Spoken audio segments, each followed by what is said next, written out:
Hello, everyone. This is episode 14 of Here Comes the Pitch, a podcast about pitching story ideas. Today's guest, Jeff Young, will be pitching a horror trilogy called Mantooth, The Mantooth, Mantooth 2, Mantooth Again, Mantooth 3, Son of Mantooth, Manteeth. I would compare these stories to the movies Toxic Avenger and Alien. I'm your host, Dirk Heron, and without further ado, here comes the pitch. All right. We are recording again. Well, hey, Jeff. Hey. It's nice to have you back on the show. Yeah, I almost goofed your name and said Derek.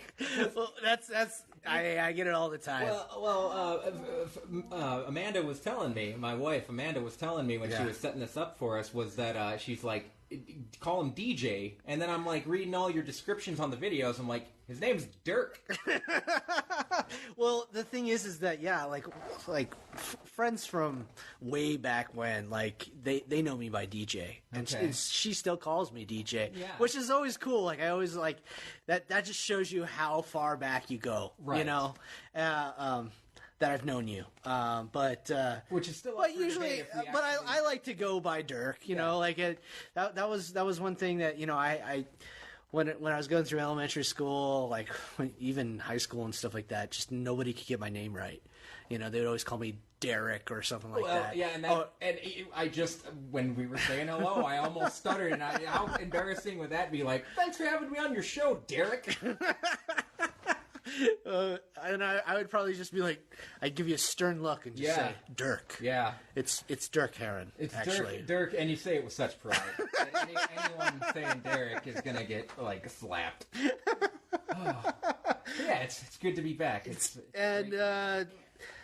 What I wanted to talk about before we get into your pitch is that I know that you're a huge Star Wars fan. I am. And I wanted to... Got a couple of Star Wars tattoos here on my body. Yeah. Oh, jeepers. Yeah, you do. I won't regret these when I'm 40 looking for a bank job.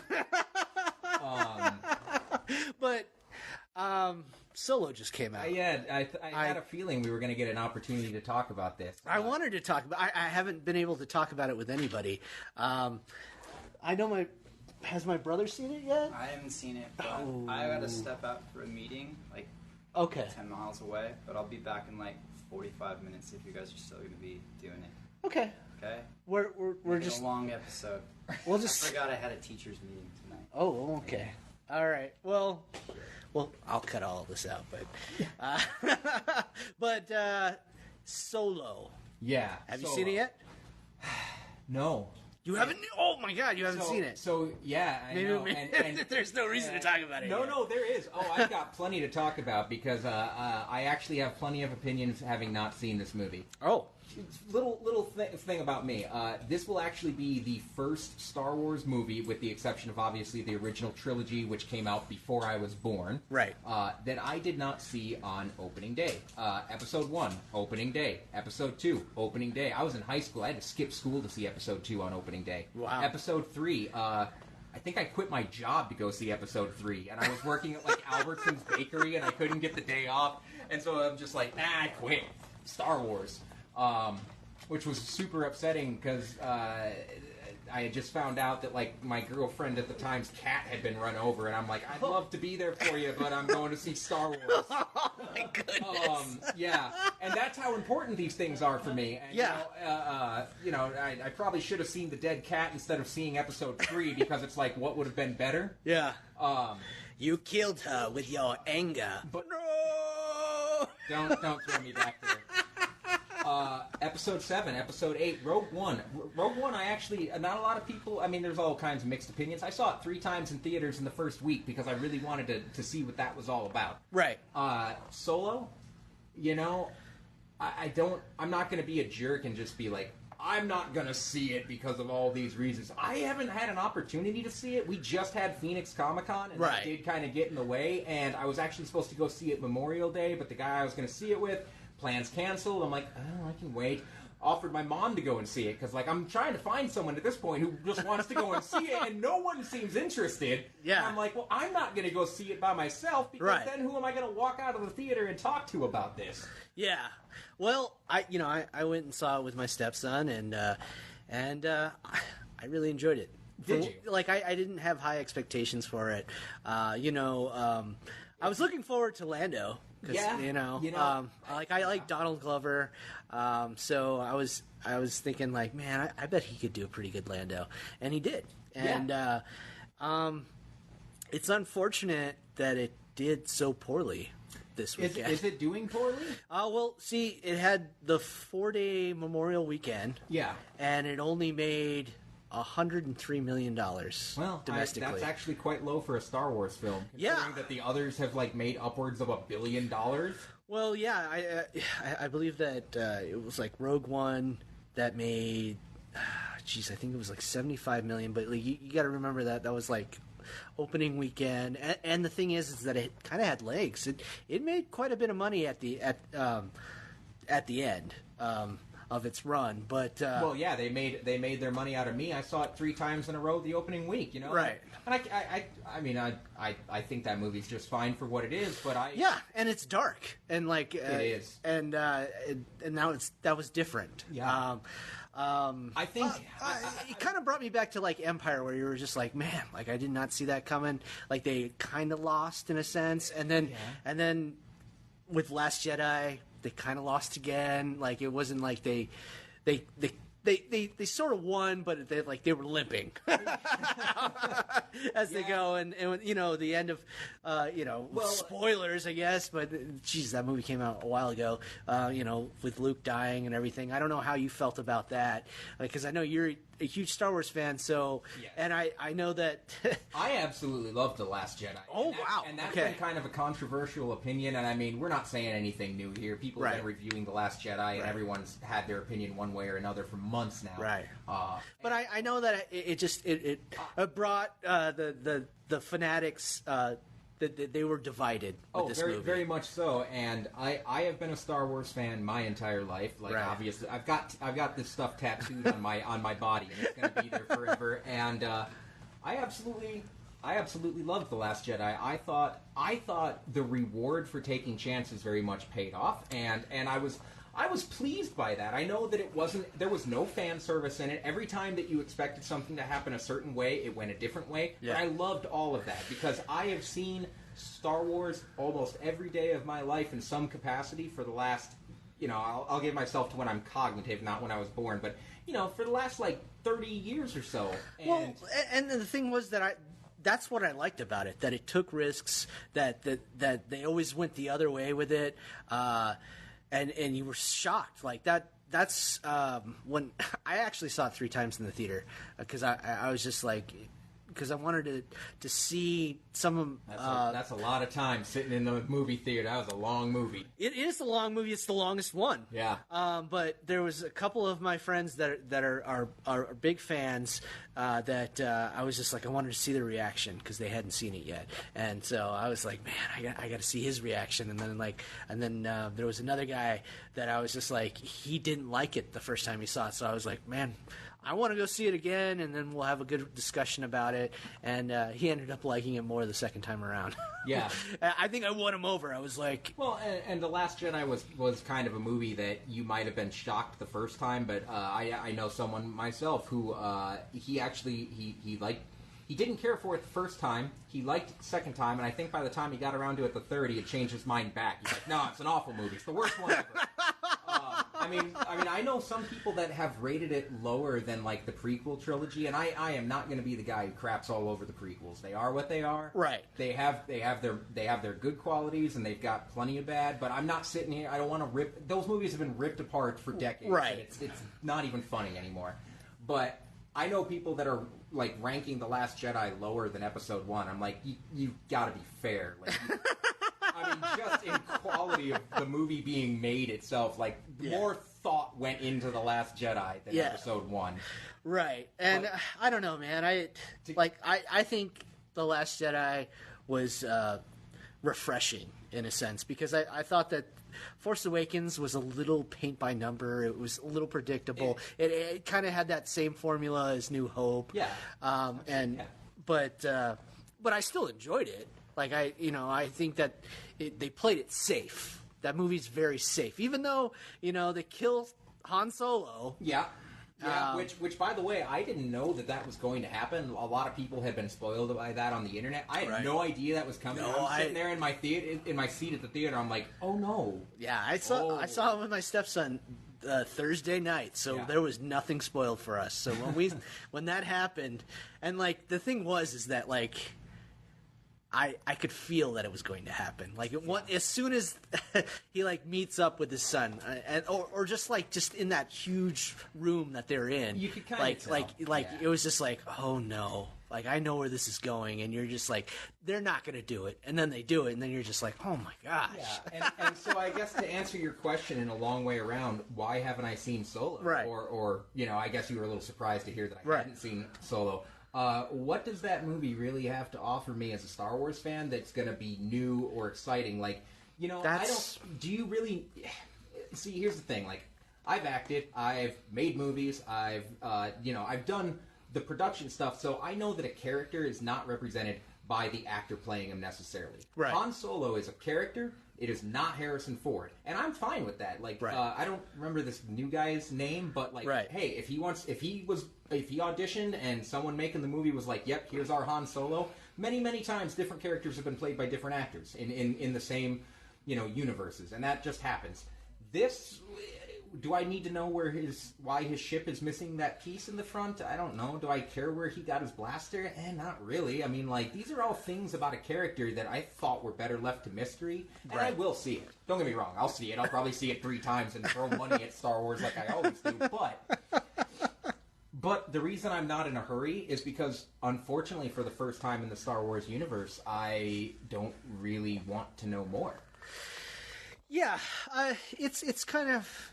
I understand what you're getting at, and it is kind of a throwaway film. But for people that enjoy the Star Wars universe, I recommend it. I just think that it's just more Star Wars. It doesn't really need to be there. Like you could say that about Rogue One. You could absolutely say it about Rogue One, and there was a lot of people who did say it, and I'll even give it that. Yeah, you could remove Rogue One from this whole universe, and it doesn't make a difference. At the core of it all, you could remove the prequels and the sequels, and as long as you have those first 3 films, that's all that ever matters. That's what it is. Exactly. That is Star Wars. Everything else is extra. Right. But with Solo, I guess it's a little unfair for me to actually praise Rogue One and say I went and saw it 3 times on opening week, and then say I'm not really interested in Solo. I mean, maybe it's just because there was too much controversy about it, or like you said, it's just more Star Wars. Right. And I feel terrible saying this because I love Star Wars. Too much saturation is a bad thing. Yeah. It's like, when you're painting a picture and you just...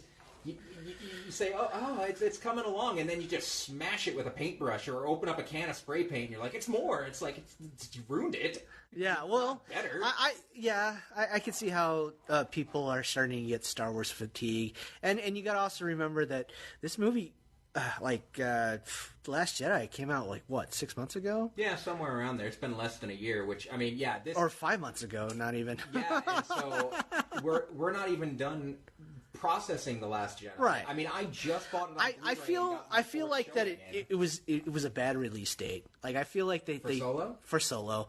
Memorial Day weekend, I don't know. I know, but I think you were onto something, which is that it's too close to Episode 8. Or The Last Jedi. Yeah. I think Episode 8. Don't make me question myself. No. I'm like, wait a minute.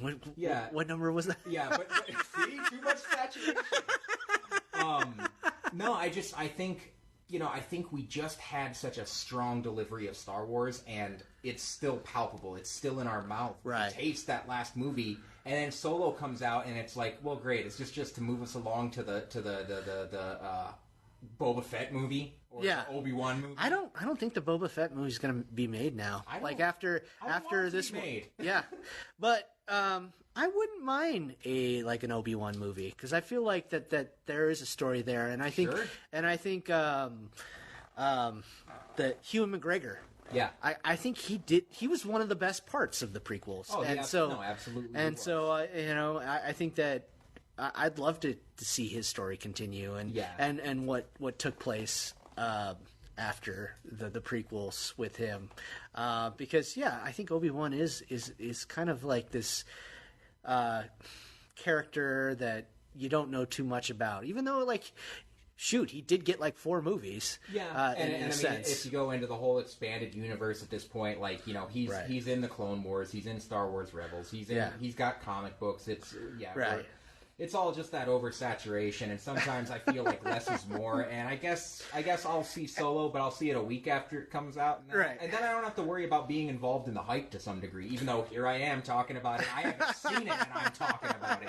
It sucks you in. Star Wars is the new religion. I feel like now that like Lucasfilms or Disney rather need to rethink how they're going to do this whole extended universe, and now they have like a Star Wars TV show that they've been working on, and now Rian Johnson has the possibility of making his own trilogy, and I don't know, maybe they might kind of nip a lot of that stuff in the bud. And that might not be a bad thing, because what I would really hate to happen is that, like, I mean, I don't really have any other examples to compare it against. Actually, I guess the Marvel movies would be, as time's gone on, because we're dealing with over a decade of Marvel movies now, or coming up on a decade. Yeah, I think it's actually a decade now. I am starting, and the first Iron Man movie is probably my favorite superhero movie of all time. Like, okay. I like it better than The Dark Knight and all that. Uh-huh. I love the first Iron Man movie, but after, what are we, 19 films, something like that? 18? Now we're 19 with 10, Infinity War. And 10 years...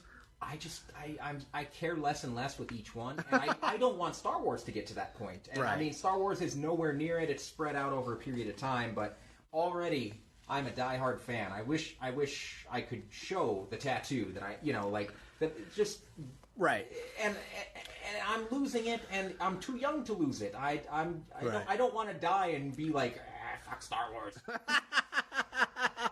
Well, to come back around. Yeah.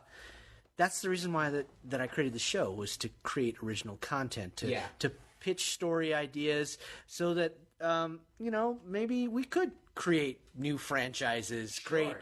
And I'm glad you used the word franchise, because I know that you want me to keep it to one single idea, but how about 3 quick ideas that all tie into each other? And wouldn't it be great if we went right from Star Wars into something that was Star Wars related or sci-fi?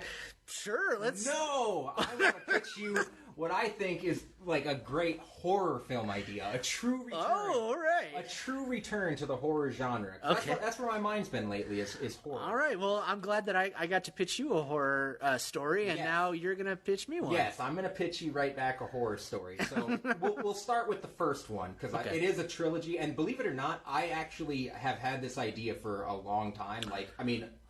probably 7, 8, 9 years maybe. Okay. I've had actual merchandise made for this idea. Oh, wow. Yeah, like cups and keychains and Christmas ornaments. Somewhere floating around out there is even like an early drawing. I tried to find the drawing like on an old Imgur account. Okay. Imgur account, and I couldn't find it. I would have loved to show you. My movie is called Mantooth. Mantooth. The Mantooth. Now you got to say the title just like that. It's Mantooth, the Mantooth. Okay. Mantooth is a monstrosity that is created out of tragedy, as so many of our great movie monsters were. Right. And I want this to be a throwback and a true return before horror got silly. I take inspiration from the original Friday the 13th. The first Nightmare on Elm Street, which was a legitimate horror movie. That was before Freddy really got his personality. Right. I would like it to be tonally comparative to Alien, where it's a slow burn. It's always building. You don't know what this monster is. And what it is also at the same time, everything that was schlock from, like, Army of Darkness, and when you start getting out there to, like, Jason X, Okay, I actually love Jason X. Great, I did too. I say that's the. I would love to compare it against Dream Warriors, but I hate that movie. You didn't like Dream Warriors? See, you've got the same reaction. I think it's the worst one they made. Wow. The first Friday or the first Nightmare on Elm Street is the best in my opinion, and that's really actually kind of the only one I can stomach. Maybe I need to go back and watch Dream Warriors, but I think that what I liked about Dream Warriors is that like the idea that they could fight back with their imagination. See, but by that point, that's what I mean. That's why it's not scary. You shouldn't be able to fight back against a monster. Even an Alien, when they started making weapons and stuff, like those weapons were useless. That's the thing is that like Freddy Krueger gets you in your dreams, but what if like you could better control your own dreams? And so I like that concept. I think that the second one isn't great. The second one, I have a buddy who always compares, and maybe it's been a long time since I've seen the second one, but I have a buddy who always compares the second one to like someone's gay fantasy, because there's like very like hardcore hints of like homoerotic like stuff happening, and I'm sitting there. I just remember like that it was still creepy because it's like, ooh, Freddy's like got the jump rope and he's hitting the gym teacher with the jump rope or whatever, and like a whip, and it's like, was that a little more gay than I remember? Well, yeah, I know that there was like scenes like that, but that movie was more about it was more possession. Yeah, like he was like Freddy was possessing his body so that he could enter like the physical world. But the third one felt like a true sequel to the original, with bringing Nancy back, and then also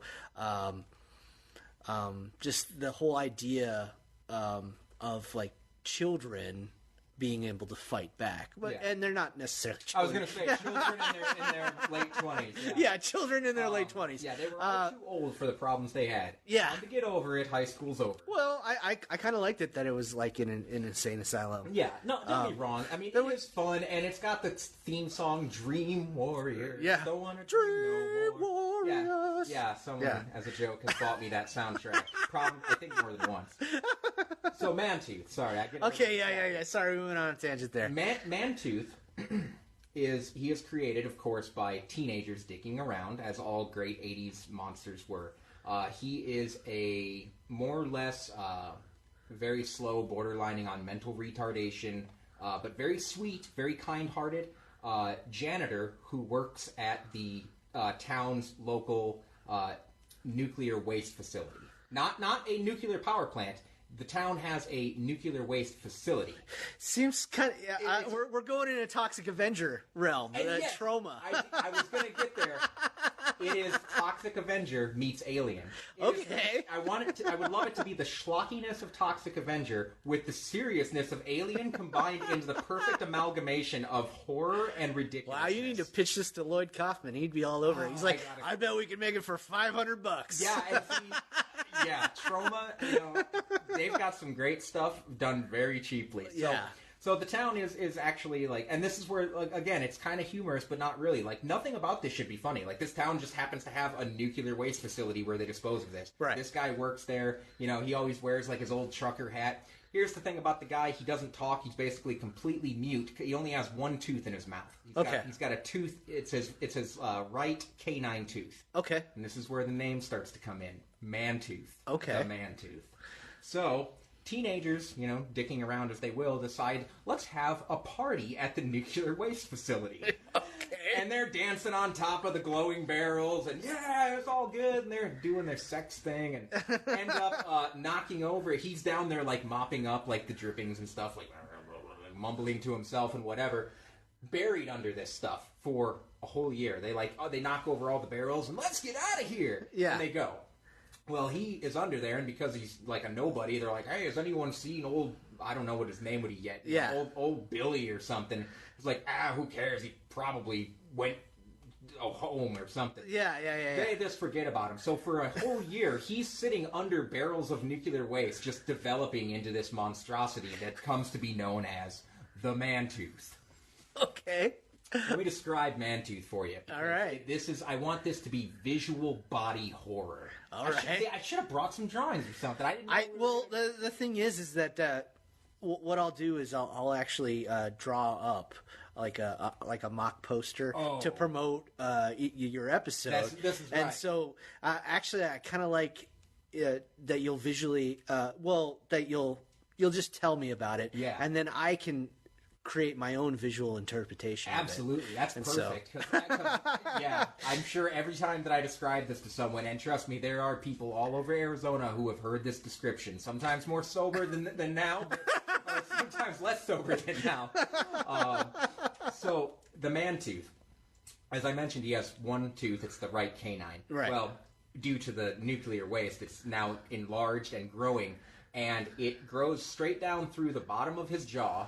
Comes down, and it's about that thick, so a good, tree stick size. Grows straight down, grows through his neck, out the back of his neck, up and around the top of his head, almost like a protective, like helmet spike kind of thing. But jeez. down through the top of his forehead, out the front of his forehead, and here's the kicker.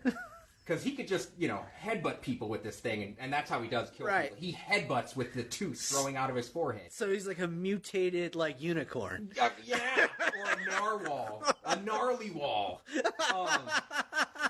But just in case headbutting someone to death with this sharp mutated tooth isn't enough, it's poisonous on the end. Interesting. Yeah, so even if he only gets you a little bit, that poison is coming. Well, yeah, because I would assume that it's like nuclear or toxic waste. At the very least, it's radioactive, and that really does destroy cell tissue and stuff. But I figured, that's where that tie into Alien comes, because the Alien was a tooth-clawed monster, but even if you cut it or something, acid blood. Yeah, this guy is just bleh. Yeah. So death everywhere. Yeah, just secreting poison. Exactly. And so after a year, I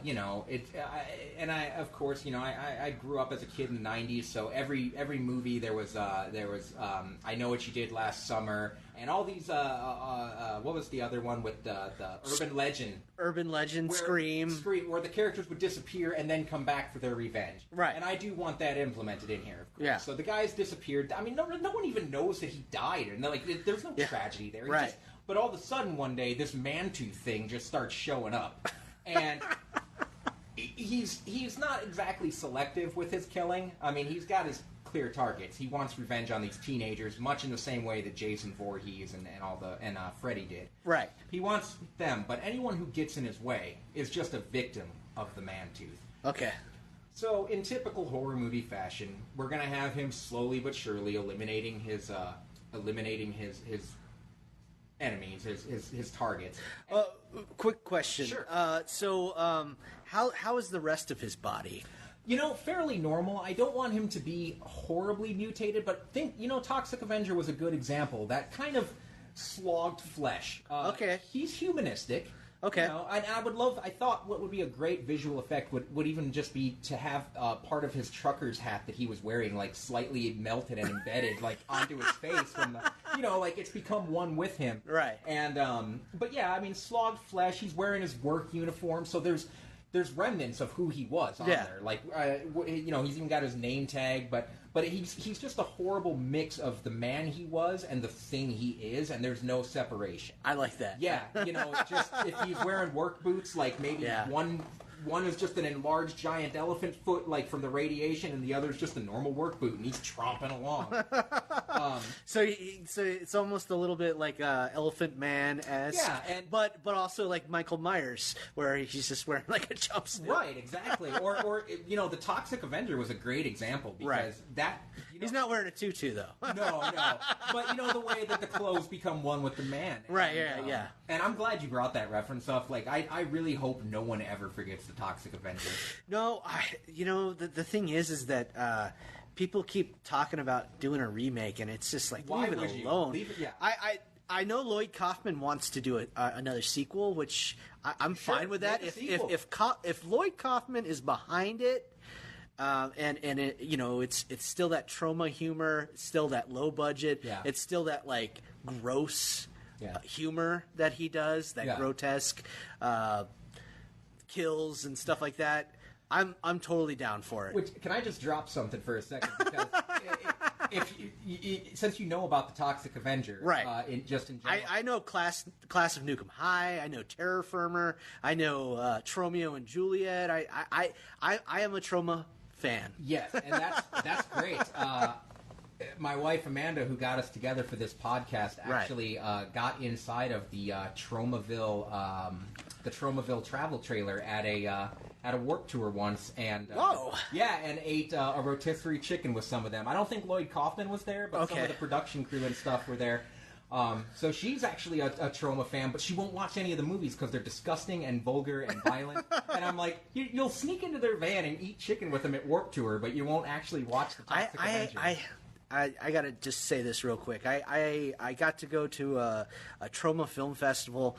It was a double feature. It was first you had to watch Cannibal the Musical, which was the first movie that Trey Parker and Matt Stone made together, which they made in college, and Troma bought it, and then they released it and everything, and then after that was the first time Toxic Avenger 4, Citizen Toxie, was on the screen. So, and it was really awesome, man. I walked in. There was this huge line because Lloyd Kaufman was going to be there to sign autographs.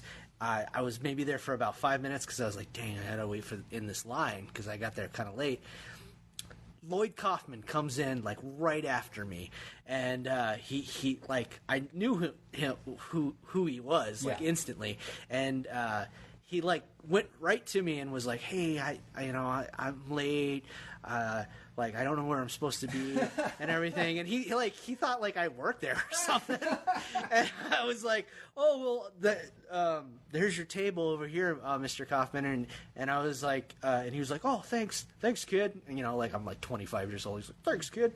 And so and I had brought a VHS copy of the original Toxic Avenger, and I was just like, "Oh, by the way, could you sign this real quick?" And then he was just like, "Sure, kid." And then he signed it, and he seems like such a genuinely nice man. Yeah, so I got to luck out because I didn't have to wait in that line. And I helped out Lloyd Kaufman find where he was supposed to be at. Yeah, you got your autograph, but more importantly, you helped an old man find a seat. Yeah, good on you. All right, sorry. No, I had to give that little anecdote about. It's so far and few between that you get to really talk about Troma. But okay, so just so we don't get too caught up in that, I don't want it to be comical like Troma. Only in like creature design do I think that the Toxic Avenger is really like the idea. Okay. I told you, tonality, I would want it to be like Aliens. Like, there is so much schlocky shit that is going to be happening. Like, teenagers go to have a sex party on top of the nuclear disposal. Why would that happen? Right. It wouldn't happen in a serious movie, but it must be taken so seriously. So, we've got Mantooth. He's making his way through his teenagers, and by the end, it's finally just a face-off between him and, the head cheerleader type character. The final girl. Yes, the final girl. And just like we've seen it before. And I want it to play out that way, the seriousness of woman versus monster, girl versus beast, whatever. Right. And I would love her to get the upper hand and, kill the monster in a sad turn of events, and something that I don't think would happen in too much horror, unlike Ripley blowing the beast out of the airlock or anything like that. In the act of killing him, she does get a nick from the poisonous tip of the tooth. Sealing her fate, but accomplishing her goal. There are no winners at the end of this story. Okay. Mantooth dies. She, whatever element it takes to kill him, I haven't maybe decided it could be as simple as stabbing him. He's just a thing. Yeah. He's not supernatural. Right. But yeah, I would love for her to get nicked, and she goes down too. There's nothing left for the cops to find except Mantooth's corpse next to hers. And here's the kicker. You always got to set these movies up for a sequel. Right. So, there's her funeral happening as the final scene. Everyone's crying, wearing black, blah, blah, blah. And then we pan over to and this will be a beautiful day, like, you know, like on a very nice funeral. Right. And then you pan over just a few feet, and in almost a comedic relief effect, it's just a muddy, sloshy mess. There's like only a partially buried grave, and there's like water coming up, and it just says "Man-Tooth" on the gravestone. And we get a slow camera pan over the grave, and in such 80s typical fashion, where a hand would come out, you just see that tooth come sticking out of the dirt, and then it cuts to black, Man-Tooth. Roll credits. Good metal riff. Yeah, just to end it out. Just that metal riff, just guitar, because it's been brutal, it's been intense, and now it's done. and that's Man-Tooth, the Man-Tooth. All right, Yeah. I am totally digging Man-Tooth. Oh yeah, you know The Man-Tooth. Man-Tooth, the Man-Tooth, because I Yeah. don't know if we have quite time to tell. Yeah, we got time. I'd love to bring you into the sequel if you don't Okay. care about that. So the Well, Man-Tooth- you said it was a trilogy, so It is. It is a 3-parter. okay. And I like to consider myself very George Lucas-y when I'm am I thinking of Steven Spielberg? Steven Spielberg. I like to work my way back from an idea, so I start with a title, whereas Steven Spielberg starts with a movie poster. I start with a title. Okay. So Man-Tooth, the Man-Tooth is what set off that whole first adventure. Right. Man-Tooth, the second one is called Man-Tooth 2, Man-Tooth Again.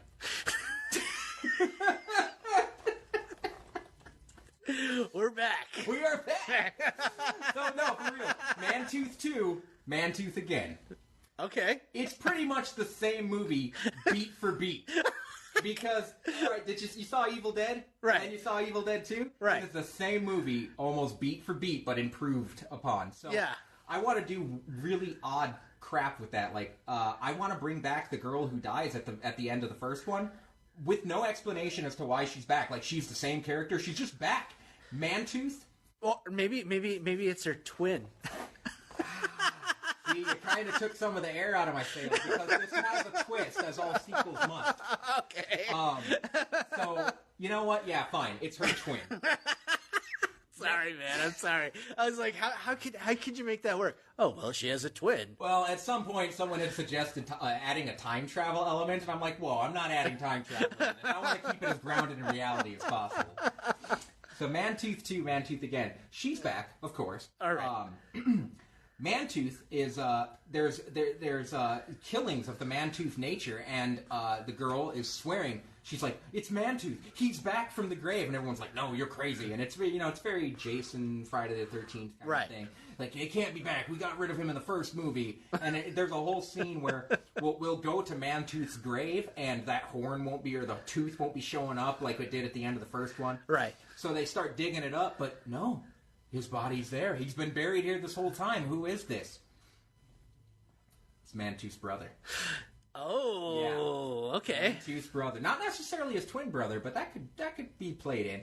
So here's the deal with Man-Tooth. He had another brother. They come from, in the same family. He's got the same tooth thing, except it grows exactly the same way, but it's on the other side of his mouth. It's his other canine. It grows down through the bottom of his mouth. Okay. Out through his jaw. So keep in mind, this seals his jaw shut. He can't talk. He is a silent protagonist. Right. Through his neck, up, back around the top of his head, Right. down through his forehead, and on the end, it's twice as poisonous, because this is the sequel. This is the sequel. Well, maybe it's twice as long, too. All right. So is it the same origin where, like, he worked there at the toxic dump, or maybe he was created another way by some kind of toxic. That is some food for thought, and I would love to say that I've actually given that thought. Like, I always just kind of assumed that, like so many movies used to do, like, once you had that first movie that established the origin, right, he's just there again. Like, we kind of start to forget where he came from. Like, maybe we show some old newspaper clippings, and, like, maybe even people would question that. Like, where did he come? Where did this one come from? Like, right. The first one we found out, but this one, and it's like, I don't know. Like, he came from space. Okay. He came from it was his brother is an astronaut. All right. He got hit with space radiation and fell back down to Earth.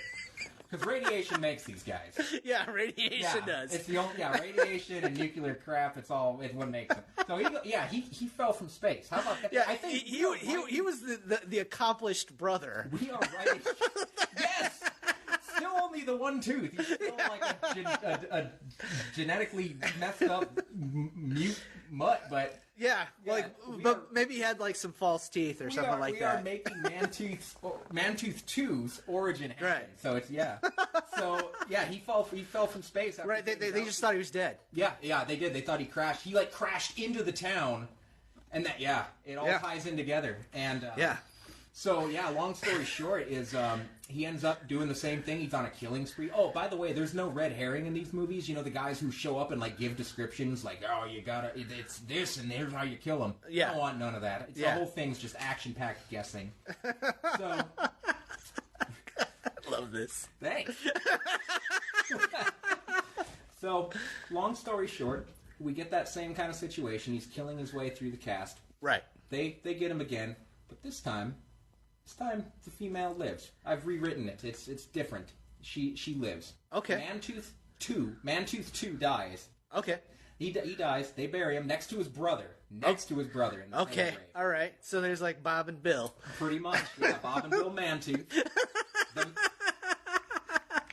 And so we see her, but what we don't see is what brings us to the third one. Okay. Now you can help me fill in the gaps on this if you want, but unless we're gonna. As long as you got a great title for the third one. Oh, do I? The third and final chapter of the Mantooth trilogy. Okay. Is Mantooth 3, Son of Mantooth, Manteeth. And yes. So that's Mantooth 3, Son of Mantooth, Manteeth. Manteeth. And, that's 3 titles. Yes. I love that. It's you got to build your way up. Yeah. To the climax in the title world. I wish there was a job in Hollywood just for that. What do you come up with titles? It's I don't know what we call this one. Tough Guys 2, the movie part 1. There you go. So Manteeth, just as the title suggests, he is the son of Mantooth. Which one though? Now that is the interesting part of these films is we don't know, but what we do get some insinuation on, and I gotta really be careful with this because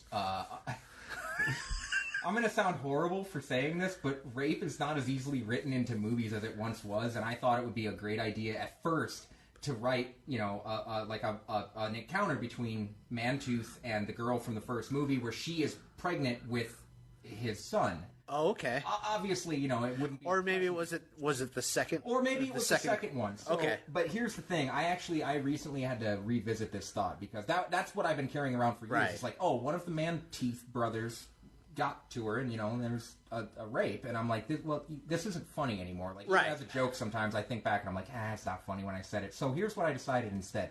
The 2 Mantooth brothers had sex in the grave. Yep. When they were buried next to each other, they fornicated underground out of pure evil and radiation and all that stuff. And Manteeth, son of Mantooth, was birthed from that. He is just like his parents, except, you want to take a guess? You want to guess what his thing is? He's got 2 teeth. He's got 2 teeth! First brother, tooth on the right side. Second brother, tooth on the left side. Son of Mantooth, 2 canines. Going the same way. Down his throat. Quadruple poisonous or triple poison, whatever. Yeah. Ultimate enemy. Yeah. Just... Now he's got horns. Essentially, yeah. Teeth horns, yeah. And he is just headbutting his way through the town. I mean, at this point, all of the people who have dealt with Mantooth and Mantooth 2, Mantooth again, all right, are dealing now with this guy who is just an unstoppable Mantooth machine. It would be interesting if the first Mantooth was actually a woman. Even though it looked like a man. Oh, man. And so that's what would make so that they were actually brother and sister. You think that it was they were 2 brothers, but it's actually, when they dig up, they were like, the first man-tooth was actually female. Or no, how about this? The radiation changed the gender of one of them under, yeah. Like, they just continued to mutate, like the dinosaurs from Jurassic Park. Oh, I love that. And honestly, at that point, life finds a way. By the time you get to this point in the man-tooth story, I mean, just do whatever you want with it. Like, yeah, you can't finish this. It's in too much of its own 80s fashion. It has become a joke of itself. The first one is complete serious horror. Like, I would love that to be like a... And then by the third one, it's like... The title alone should tell you, like, this is no longer... Maybe it could be like there's like some mad scientist that like takes the DNA of one of the man-tooth or both man-tooths and just blends them together and creates man-teeth. Yeah. Or something like that. Yeah, or the female that they've been trying to kill this whole time becomes reverse obsessed with them. Maybe it's got to be their kid because it's son of Mantooth. But I was going to say she could become like a mock Mantooth, like, you know, like what do they call that? A copycat killer. Okay. But yeah, I think I don't want to get too distracted on my own thought, which is it's Mantooth. Well, we're spitballing here. Yeah, no, but yeah, absolutely. I was so confused that like there was like, wait a minute, the brothers had sex. Yeah, no. In their graves and created man teeth, which I'm like, yeah, okay, it doesn't make sense, but sure. I mean, really, did it make sense from the beginning? No. That's why I was like, but I liked your idea of like that the toxicity changed the gender. Yeah, and so yeah, that maybe when they dig up the man tooths, they realize that like one of them was female, and then that's why man teeth was born. Yeah. I mean, there's so much room to explore the areas of this story. I mean, I do wish that it was as, you know, I wish the third one was as fleshed out as the first one in my mind. Because the first one is definitely a start to finish done story. Right. Like, I could make that if I got together $1,000, I could make that movie. And maybe I will. Yeah. No, I would totally see that movie. Like I said, like I like Puppet Master movies. I like trauma movies. I like silly horror, man. And then I like that you want to take it as serious as possible, even though maybe some of the things that are in your story are so obscure. Oh yeah, and like don't make any sense. No, but playing it as straight as possible. Exactly, and that's the thing is you play the joke like it's not funny, and it's like you leave people confused. Like you would be waiting for those moments of like humorous material, and it's like, was that the funny part? Is there a funny part? Yeah. I mean, the movie's called Mantooth. Right. When does it get funny? Right. It's just, but that's what I was saying. You make it spooky like Alien, and all of a sudden, yeah, you've got a horror movie that's borrowed elements from lots of other horror movies. Right. It's its own thing. It's like, it's the stupidest thing that ever scared me. Have you ever seen Hatchet? Hatchet? No, I don't think so. Oh man, you got to see the Hatchet series. I say you have to see the Hatchet series, and I've only seen the first one, and I saw the fourth one, which the fourth one was actually kind of a way of rebooting the franchise, because it was originally a trilogy, and then the director creator came back and made the fourth one. Yeah. And I really enjoyed the first one. Like, I thought that it was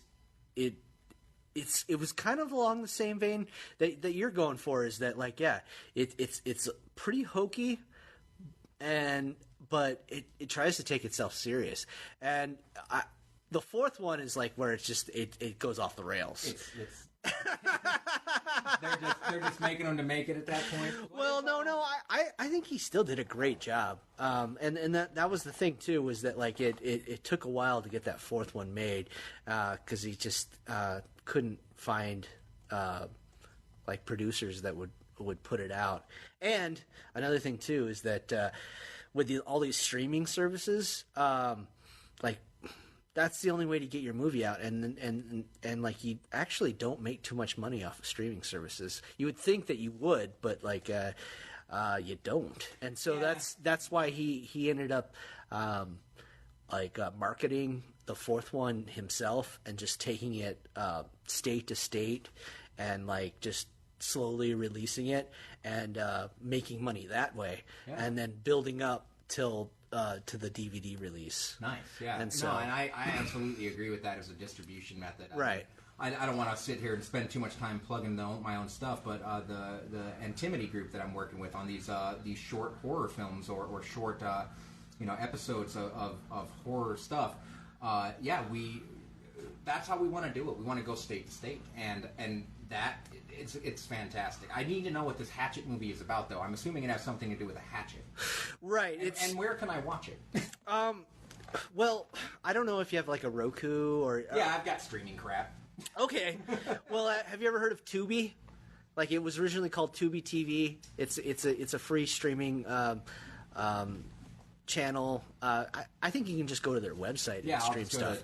But I believe they have the first Hatchet movie available, and I recommend it, man. Check it out. Victor Crawley is the character's name, and it's kind of the same type of origin of like Jason Voorhees a little bit.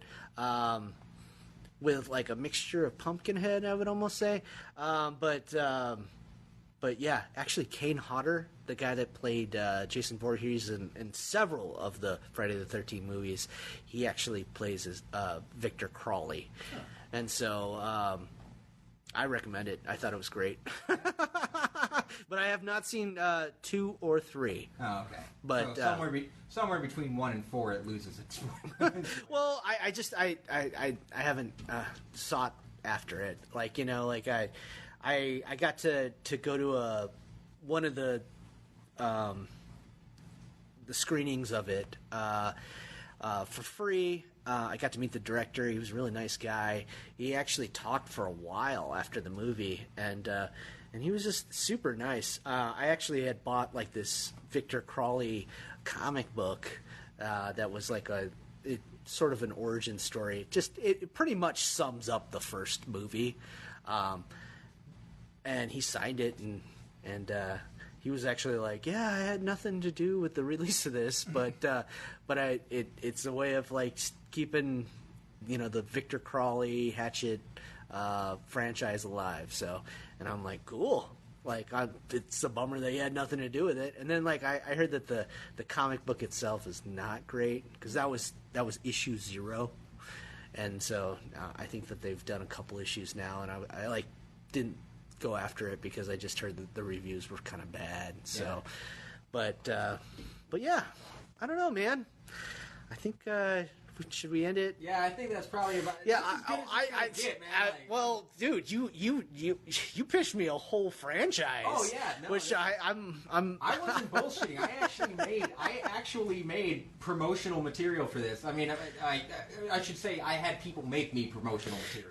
But the thing is that when I promote this episode, you should try to get some of that stuff. I'll scan it in or take pictures, and then I'll post it up so that it makes it seem like this movie's already been made. I would love to hand you some of that. This stuff is so like I was debating bringing it with me. I had a glass with the Mantooth image etched in it, one that had been designed for me. And I was gonna bring it, and it's so old and been so many times through the dishwasher that like you can barely make out what it is. And I'm like, I got a Christmas ornament with Mantooth on it somewhere up in the attic. I'm not gonna drag that down, but okay. Well, whatever you can get in your hands but what I want to see is what your imagination comes up with. I love the sketches that you had shown me on the previous episode, right? For Rotjaw, right? And I love that. And it's like, yep, let's see what Mantooth looks like.